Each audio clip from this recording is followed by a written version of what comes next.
Hello, everyone, and welcome to AIW's The Card is Going to Change, brought to you by Smart Mark Video. Angelo's Pizza. Make sure you try the award-winning Angelo's Pizza on Madison Avenue in Lakewood, Ohio. And Jack Prints.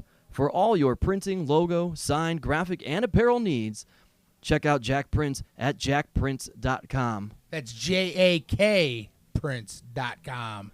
That's right. And with that being said, that voice you just heard was, of course, one of the owners of AIW, Mr. Chandler Biggins, always here on The Card is Going to Change, along with the other owner, John Thorne, and now myself, Steve Guy. New host. New accommodations around here. Yeah, we are sitting in the office space of what is the current training center for AIW, but that's only short-lived. We lost access to the studio, so here we are. If this sucks, the world is our studio. I apologize. We had to go out and buy all this fancy equipment and try to figure out how to use this all ourselves. So hopefully it sounds good. Hopefully we did enough homework on the Zoom. Homework meaning Cocabana, what do you use? Okay, Amazon Prime. Well, yeah, it's one thing for him to tell us what he uses, though. It's another thing. It took us 45 minutes to open the box of this thing and figure out where the batteries were. So we're not so well versed in the technology aspect of things, but I've watched a ton of YouTube how-to videos over the last day and a half. So I am, I guess, now a podcast producer. I mean, the content is still going to be fun. Everyone's going to enjoy it. It's just you're going to have to work with us here for a couple episodes on the technical quality of it. Well, Thorne, watch all these YouTube videos, and he sent me about 10 of them, and I watched exactly one. So. Yeah, today you watched it, right? As we're tearing the box apart. I haven't watched any yet. He didn't send them to me either. You go, hey, do you have an SD card? I said, I don't know, man. It says it comes with it. The thing got mailed to your house the other day. You didn't even open the box. I still have the tag titles in a box in my foyer. Jesus. Also Christ. comes with batteries, which we didn't know, and turned Which out we needed. We were glad. Yeah. But to make a very uninteresting story even shorter, it's we're trying to be a mobile podcast now. So we did have to spend a lot of money to get this stuff. We have to justify it somehow. So we're gonna give this a go, and see if we can do it alone by ourselves without a studio and a producer, and this will provide more opportunities for even more fun content for all of the listeners, though. And first things first, we do apologize for the week off that we had to take, but we had to get this together. We had to somewhat know what we were doing before we could even do it. And that leads us into today. As we talked about topics that we wanted to discuss, we realized there was one show which ended up being a pretty important show in AIW's history that has yet to be discussed on this podcast. So today, we are talking about the whole shebang from September. Well, I mean, it hasn't been talked about on this podcast because we haven't recorded any new episodes. Hey, hate to break down the fourth wall there. But Yeah. that Grado one was in the can for our emergency, and, we needed an emergency. Yeah, so, we lost access to the studio, so now it's time to play catch-up, and we're going to talk about the whole shebang. Ketchup. You don't eat ketchup. Oh, my God. You're fucking awful with the jokes already. Oh, ketchup's the work, man. Let's just fucking turn this equipment back in. Let's talk about the whole shebang. It was in late September, and it didn't take much to sell tickets for that. It was booked as, and it very much was, Johnny Gargano's final independent show, and it's something that's been talked about. The history's been talked about many times on the show of what Johnny Gargano means to AIW. How big for you guys, just from an emotional standpoint, was the whole shebang? Well, like you were saying, it was kind of like a no-brainer that it would draw, because the flyer literally was Johnny Gargano, and it said this is his last match. And we probably could have not advertised anything else, and it would have sold as many tickets as it did. Let's not get too cocky here about Johnny Gargano. But the tickets started to sell quickly, didn't they? The tickets sold pretty well. Hey, a Hornswoggle Smothers probably helped a tremendous amount. Yeah, okay, so there's the big question. For everybody who hasn't watched it, obviously go to Smart Mark Video, buy the DVD. You're going to have a lot of fun. Johnny had a 45-minute farewell. We'll get into that. I think it was about 90 minutes. Yeah, and I think at some point they probably stopped recording even. But Poor Gary. let's go with, how do you book a show like that? Because before we get there, I haven't even watched it. Is this whole speech on the DVD? Entire thing. Oh, my God. that's so cool. It might be a 3-discer. No, it got to 2 discs. Thank God. So how do you go about booking that? Because, I mean, some of it in your mind, you feel like, well, we want to make sure that Johnny's okay with this. Did you Well, I'll talk tell to you him? exactly. No, let's get rich. That's what we thought. Yes, but I'll tell you exactly how we booked that show. We had, Bloodsport in September, Right. and that was already on the books. And then Johnny goes, you could either run this weekend or another weekend. And we're like, 9/23 it is. Yeah, it was kind of like he came to us and was just like, I want my last match to be in AIW. I want my last match to be in Cleveland. He goes, this is my start date with WWE officially. Like he'd been working there for a while, but his official, like, this is, your full-time start date. So he goes, you could do it on September 23rd. Or like the 30th or something. Or 29th. Or some other day. And he was like, September 24th will be my wedding in Cleveland, so that would probably be better because I know for sure WWE is giving me off that weekend for my my wedding reception and stuff like that.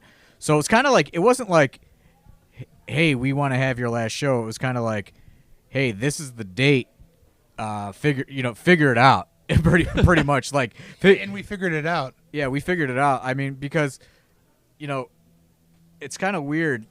People don't think about, oh, like, let's just have a show. Like, there's so many different things that go into it. You got to book the venue. You got to make sure the venue, like, we don't own a venue. Like, this is like a school, like they have sports games. They have weddings in the reception hall, like, that we use as we've actually not been able to get dates before because of weddings, because they use, what we use as the locker room is it's like a banquet hall in the basement. So obviously, we can't have dudes changing while someone's doing the Macarena, eat the garter off the bride's legs or whatever. We've actually had to postpone dates or change dates because of Catholic basketball.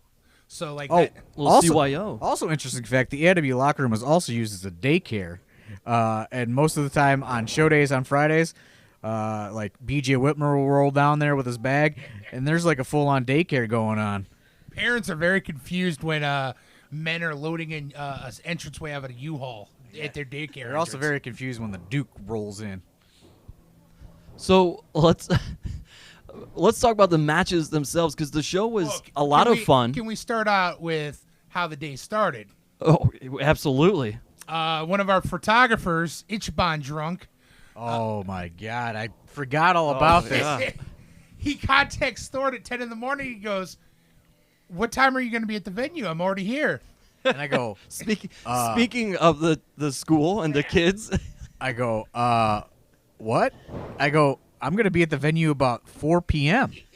He didn't realize it was a real school. He just thought, this is one of those things that you can't even make up. And I hate to put the guy on blast, but the story is too fucking ridiculous to not tell. So I'm literally like sitting at work. I decided to work a half day at my regular job, and I get this message like, hey man, what time are you coming to the venue? I said, I don't know, like 4. Why? He goes, I'm already here. I go, dude, it's 10 a.m.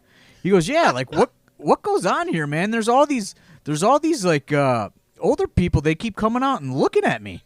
I go, dude, it's a school.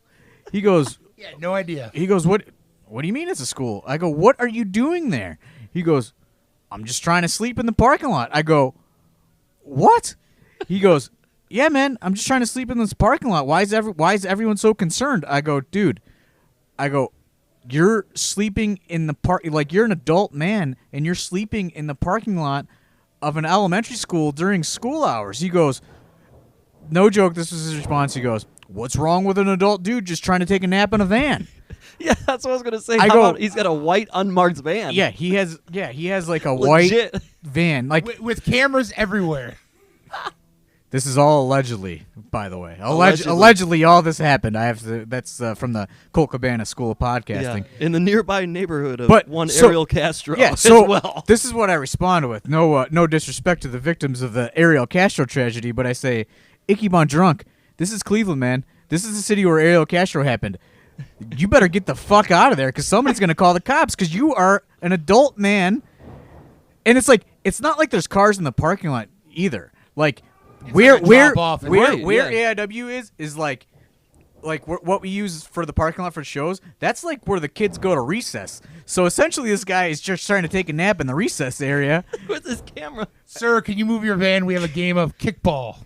So, yeah. So needless to say, the venue was calling us going, why are you sending men here during school hours? The priest was absolutely angry, and I got the nickname throughout the years of Chandler the Handler because I'm sure we'll talk about other venues at different times, but I'm the one that usually has to handle like an angry venue owner when Necro Butcher's throwing guardrails or chairs.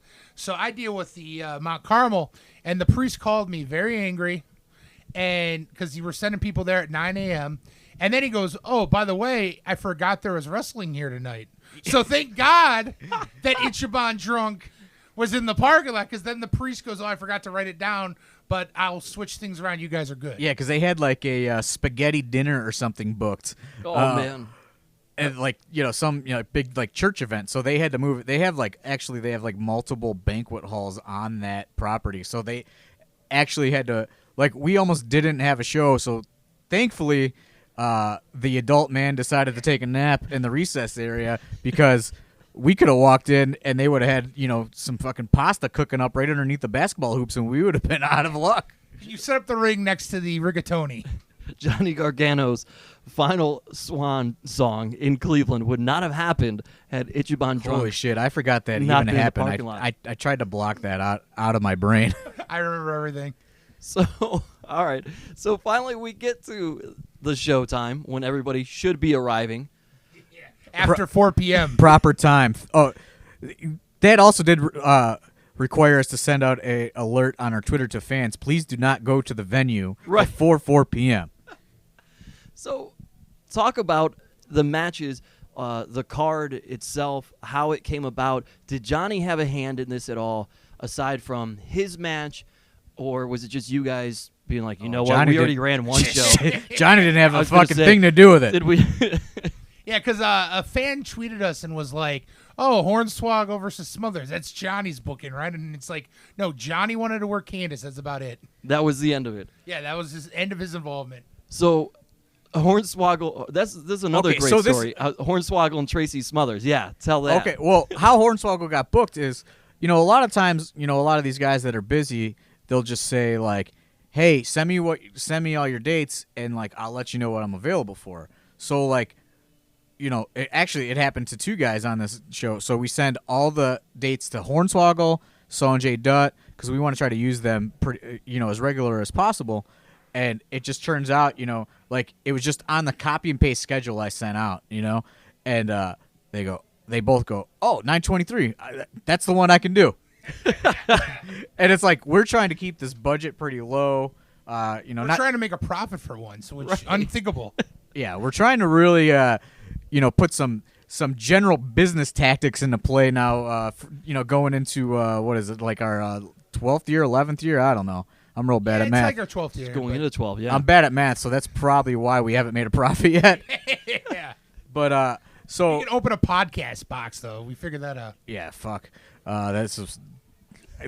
This could be a podcast about a podcast because it fucking took us 3 hours to turn this thing on. We'll save that for later. What did people do before, like, YouTube instructional videos? They probably read the manual, which I did. Fuck that thing, dude. That thing's not even in English. All right. So back to Tracy Smothers and the Hornswoggle. So anyway, Sanjay and Hornswoggle were both available to do this date, and we were like, fuck it, let's do it. So we had originally booked Tracy Smothers versus Hornswoggle for J-Lit weekend. Yeah, J-Lit weekend, because it was Hornswoggle's first weekend. And so we got this match booked, and Smothers, like, how we talk about Thorne has guys and I have guys. Well, Smothers is one of my guys. Of course. So Smothers, I try to text him. I try to Facebook him. I get him on sometimes, but he loves to call when something goes wrong. So he would call me, cancel. The next day, he would Facebook me, I'm back on, brother. Call the next day, cancel. Text me, brother, I'm back on the following day. I think for 2 weeks, we probably had that match on and off the schedule every other day. Yeah, so, listen, we're fully aware that there's a giant demographic of AIW fans that fucking hate Tracy Smothers. But there's a demographic that loves him as well. Yeah, they're in this room. Oh, no. But I fucking love Tracy Smothers. Like, nothing can genuinely make me laugh, like, uncontrollably than Tracy Smothers when he is in a wrestling ring. I don't know why, but he just he kills me. He kills me. So this is our dream match essentially for months, Hornswoggle versus Tracy Smothers, because we just know it's going to be a fucking spectacle. And finally, Hornswoggle can do this Johnny Gargano show right away. Biggins is like all over Smothers, all over Smothers to do it. He's available to do it. We book it. Smothers gets there, and he is very concerned about what is going to transpire during this event. He's like, Tracy's usually a pretty upbeat guy, and he's very nervous. And he's one of those guys, he comes in, before, like when the wrestlers come in earlier, and he's hugging everybody. And right. He's all smiles. He looks like... He looks like he just saw a ghost. Yeah, like he looks like some fucking traumatic shit has happened to him. Like, I didn't know if he lost his job at sandyspizza.net. I didn't know what was going on. His dog died? Yeah, I don't know. And Sandy. He pulls me aside. He goes, JBL, this is my dog. He goes, John, I need to talk to you. I go, okay, Tracy, what's up, man? He takes me in this like little room. There's like a little room behind the bleachers. This is before anyone's even there. But he takes me in this little room. He goes, John, I got to talk to you. I go, Tracy, what's going on, man? Are you all right? He goes, John, I'm real nervous, man. I said, Tracy, what are you nervous about? He goes, John, I've been wrestling for almost 40 years. I've been coming to Cleveland since 1983. He goes, John, I've been coming to Cleveland since 1983. What year were you born, John? I said, 1983. He goes, I've been coming to Cleveland as long as you've been born. And he goes, but I'm really, really, really just nervous. I said, Tracy, what happened? He goes, John, I ain't never worked no midget match before. He goes, I don't know what the fuck to do.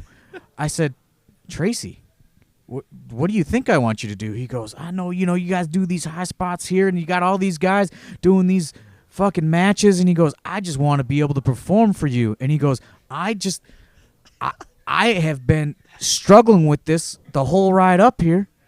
He goes, I ain't never had no midget match, John, and I don't want to let you down, and I feel like the first time in my professional wrestling career, I am going to let somebody down, and I don't know what to do. And he is... Like Tracy Smothers is welting up, I'm pretty sure Tracy Smothers has killed people before. And this guy is nearly in tears telling me, quote, he ain't never worked no midget match before. And I say, Tracy, do you remember when you wrestled the bear? He goes, yeah, John, I wrestled 2 muzzleless bears. That was fucking fight of my life. I said, pretend Hornswoggle's one of those bears, Tracy. Go get him. And he goes, no, man, I can't do that to that little guy. He goes, he's just a little guy. I ain't never wrestled no midget.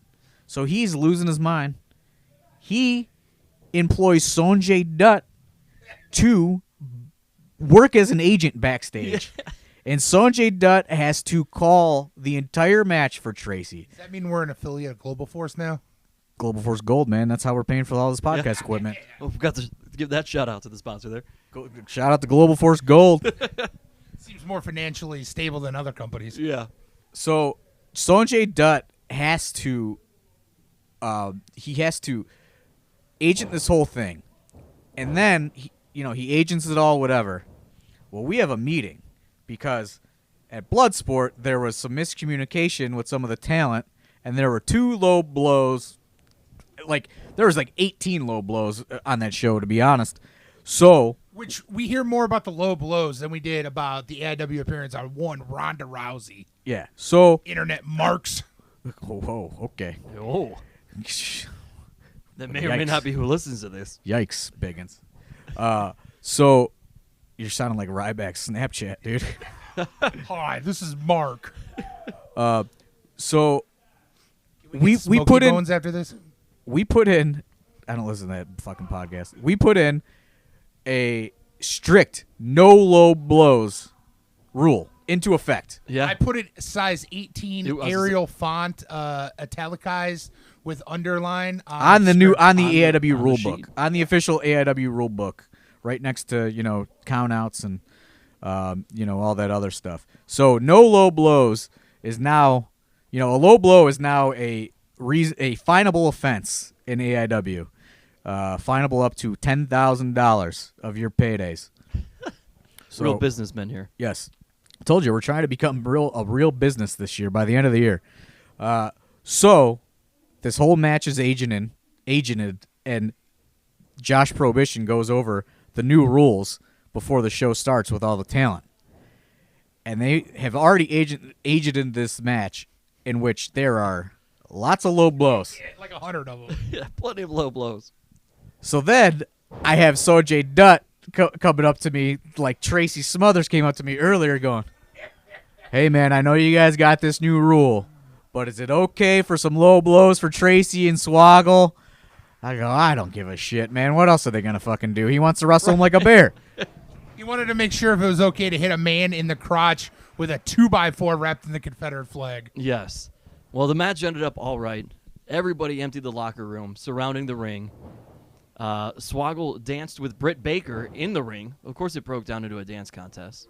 Yeah, and somehow Dick Justice got involved. Dick Justice he was the referee. He somehow became the best ref we've ever had. Yeah, he became the referee. And get what you pay for, man. I think he also got a low blow. But the card itself then, full, of course, of students of AIW, which I thought was great. It's Johnny's last show. You guys put this together. Why not have the guys that he taught on there? Because they wrestle for free. Also, that is true. Again, back to making the money. So just littered. I'm getting ready for students. Trump America, man. I'm learning how to be a businessman. What's up, Weird Body? Somehow Weird Body's very expensive through Bill Barron's. I don't know what that's about. But let's get to the main event itself, which was Johnny and Candice. This is the match that Johnny wanted. And then it's supposed to be 2 out of 3 falls. They match it. They're 1-1. And then all of a sudden it's Greg Iron and Alex Daniels, and it becomes a tag match. I had nothing to do with I was that. going to say, whose idea was that? That's all the whole shebang. Yeah, that wasn't my idea. That was Johnny's idea. I don't know if it's Johnny's idea. I think Greg just was trying to get himself over. Cheap Heat Greg. Yeah, I think he just saw an opportunity. He seized it, man. Well, that was his last time to shine with Johnny. It was fun nonetheless. But then the highlight of the night comes Johnny's finally the farewell speech after all of this.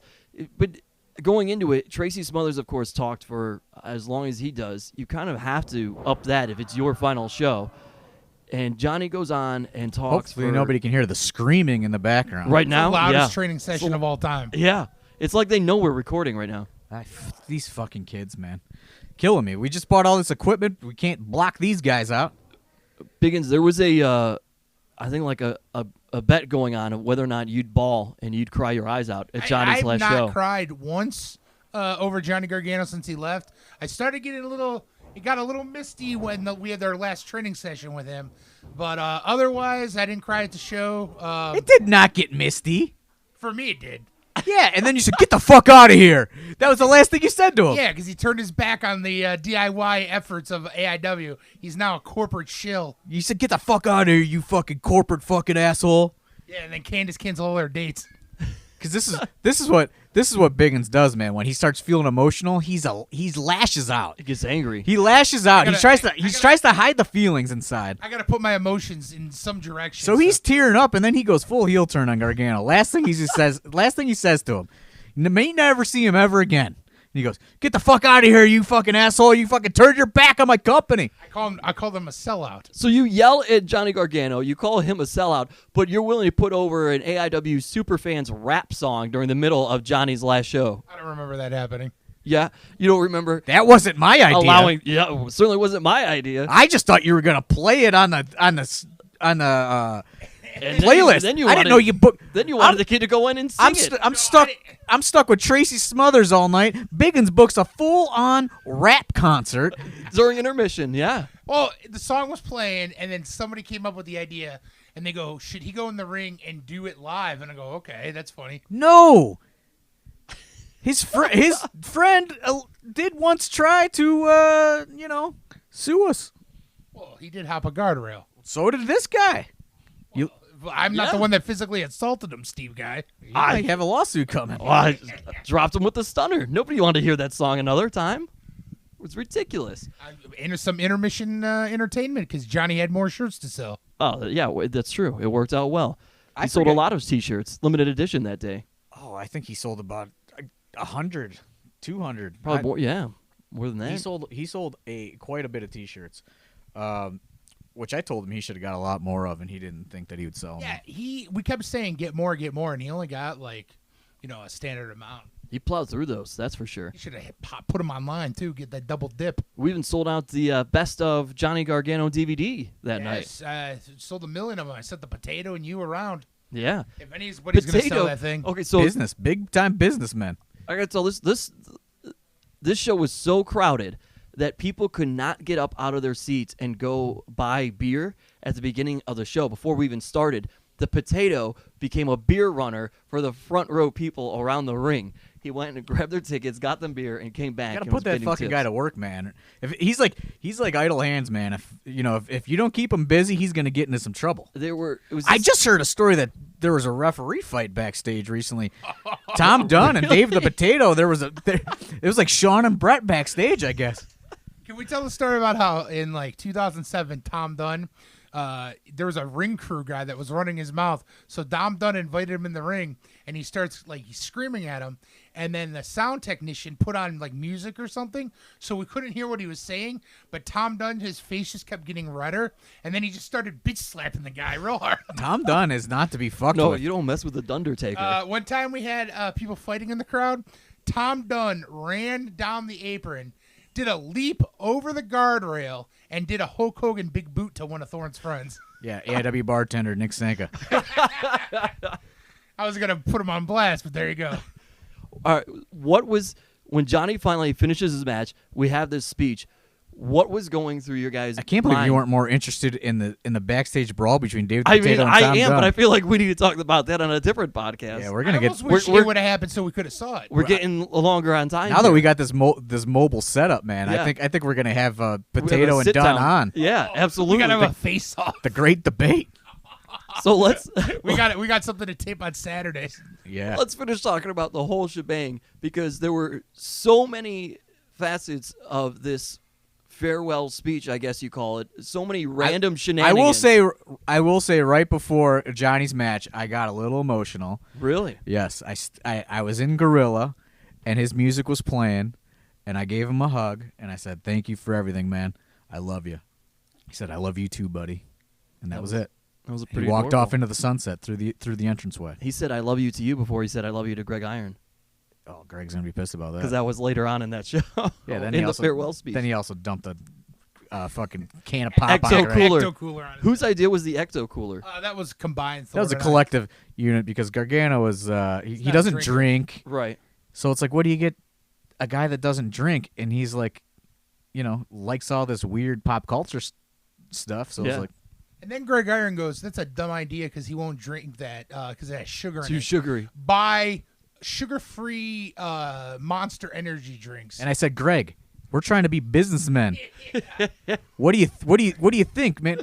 I go, we're gonna get 200 cans of sugar-free Monster. That's gonna be about $2 a can, dude. We dropped $40 on Ecto Cooler. We would have dropped $400 on freaking Monster. Well, Yeah, it went man. over well. I think everybody loved the Ecto Cooler. Business, man.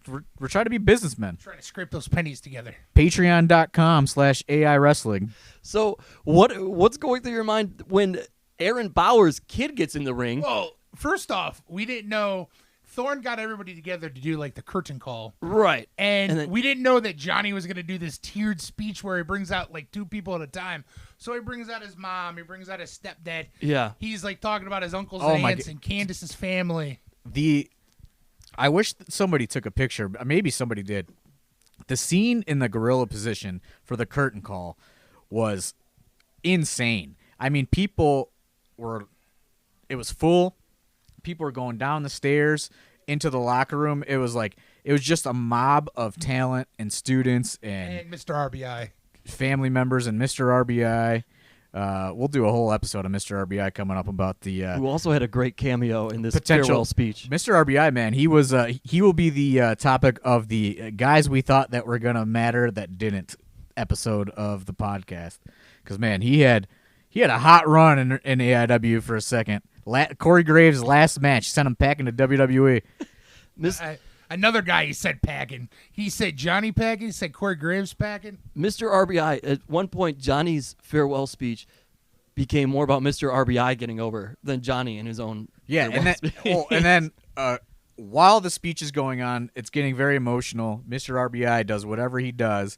People cheer. Mr. RBI walks right over to me and he goes, "Hey, Mr. Thorne, you hear that pop from you? I think they want Mr. RBI back." Tries to get a job mid-speech. Worse than that is after the speech, I'm in the locker room, and it's just Johnny, Candace, and Mr. RBI in the locker room. Everybody else had left. This is like 3 hours after the speech was over, so this is like 2, 3 a.m. He walks up to Johnny and hugs him goodbye, and he goes, "Johnny, I know I'm going to see you at Full Sail one day, you and me in the ring." Oh, man. Well, the speech had everything. It had the heartfelt thing to his parents, even to Greg. It had Mr. RBI, and then, as I've alluded to here, we had Aaron Bauer's kid get in the ring. Well, both of his kids, yes. They got in the ring because me and Aaron Bauer were trying to keep him out of the ring, and they overpowered us and ran into the ring. Street kids, man. Those little street kids. These kids were strong. So they get in the ring. Johnny's talking, and then randomly the one just starts doing the backflips. The best thing I ever saw. It hurt to laugh. I was laughing. I knew Aaron Bauer wouldn't sue us, but I was a little nervous. I think Aaron was. I looked at Aaron. I go, "Did you know your kid can do that?" He goes, "I had no idea he could do that." I don't think he ever practiced it. I think he just went for it. And then he got a pop for the first one, so he kept doing. Like any good professional wrestler, he just kept doing it till nobody cared at the end. So I'm trying to think what else happened in this. This speech is 45, 50, 60. I don't know. My favorite part. Our main security guard, Joe Norris, he comes every time with his family, which is his lovely wife and his 2 kids. His 2 kids always have their favorites. They love EC3. They love DJZ. I've never heard them or seen them react at all to Johnny ever. These 2 girls were bawling their eyes out like somebody said that, Christmas is canceled, and they start crying. Next thing you know, the one girl's in the ring, and she's hugging Johnny's leg crying. And Johnny goes, "Why are you crying?" She goes, "You're my favorite wrestler." And he goes, "Honey, you got a new favorite wrestler. His name is Big Mo." And points at Big Mo. She starts crying louder. She goes, "No!" What a fucking weird night, man. It's like a freak show. You couldn't look away. Was it one of the weirdest shows that you were ever part of? Oh, absolutely. I mean, we're forgetting to even talk about the actual good wrestling that happened on the show. There was plenty of it. Alex Daniels versus Joey Janela was awesome. Yeah. The 4-way with Hot Sauce and Erie. Yeah, Hot Sauce and Erie. Hot Sauce and Erie. Yeah. Sanjay versus Eric Ryan versus Gringo Loco versus Sean Schultz. That was a fucking barn burner. Yeah, so I mean, there's a lot of good wrestling on there. So I guess we didn't keep it as conservative as we initially thought we were going to. now that I'm looking at it and thinking about it, but yeah, it was a fucking it had everything. It was an emotional roller coaster, man. It really did. It might have been an have emotional everything. train wreck, to be honest, but it was all right. I mean, I think people will enjoy it because it wasn't taken too seriously, but it was serious. I think it just had a lot of I don't know, just a lot of natural heart into the whole thing. And every time I got emotional, something crazy would happen, like a backflip that took me right out of the situation. There was no crying, I don't think, from anyone except for the little girls. there was some tears. Were there? Yeah, I saw some fans tearing up. And then everybody he kept going, should I stop? And everybody like said no. No, keep going. And then the most emotional part of the whole speech, I think, is he goes, when I put this mic down, this is it.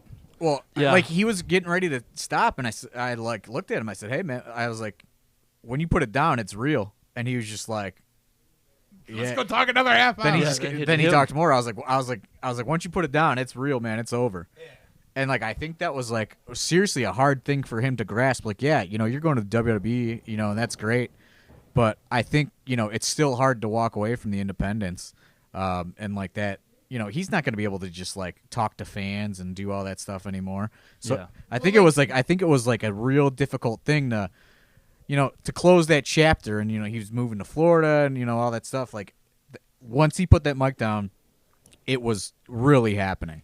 And I think that's a big thing just for his life, because his entire life he's just lived his own schedule, and now he's on a schedule from WWE, and he has to be here on this thing, and all during the day he has to do stuff where, like, me and him used to have a conversation on Facebook in our group. Me and him would be talking at 4 a.m. and Thorne would wake up to like 50 messages. Yeah, because I have a real job, and these guys are pro wrestling people. Yeah, we live off of wrestling. You live off of fucking eBay deals, man. Yeah, power seller. Let's be real, man. Biggins is a fucking old magazine seller on eBay. Not to be outdone for the. I got an offer right now for a bunch of a bulk lot of ECW magazines that a guy's making me an offer tonight. So. Oh, it's beautiful. You're like a drug dealer for Yeah. fucking dumb shit. The whole shebang kind of extended for us one night further because, as you said previously, this was also Johnny's Cleveland wedding reception.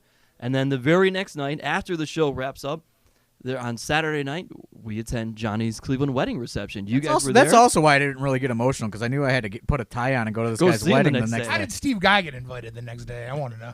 Johnny personally invited me. He and Candace were like, "You coming tomorrow, right?" And I'm like, "Yeah, I guess I am. Sure." Yeah, it was a spectacle where to be. of people. That was Fun time. Chandler Biggins danced with the Bartender. who I think is like an aunt or cousin. Or Please, something. somebody find that video. Who has that? I have it on Guy's Twitter. Twitter. It's on Twitter with the Weird World. And I'm doing my Akeem dances. Oh my God. What were we dancing to? Like Ludacris? I heard Ludacris. I had to get up and It could have been. shake my tail feather. We'll have to find it Jake and tweet it out again. I try to get a nice playlist going together, and Jake Clemens just puts on some fucking like real hard rap. Yeah. And like there's like grandmas and families Grandmas there. were not having it.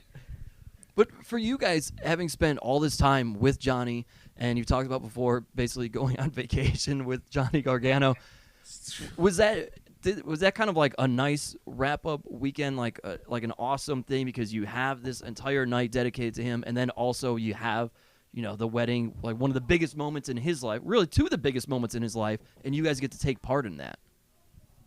Yeah, I definitely think it was a good farewell for Johnny. It was emotional, but it wasn't like we weren't crying. But it definitely had its moments. The wedding was definitely cool. We didn't go to the wedding in California, but the wedding reception and This was just a little thing at his parents' big place. party at Yeah. Gargano's Pizza. Hell of a spread, good food. Gargano's Pizza. Hell of a wrestling venue too, man. I saw King Kong Bundy there in 1999. I saw many a match there on video. I've never attended live, unfortunately.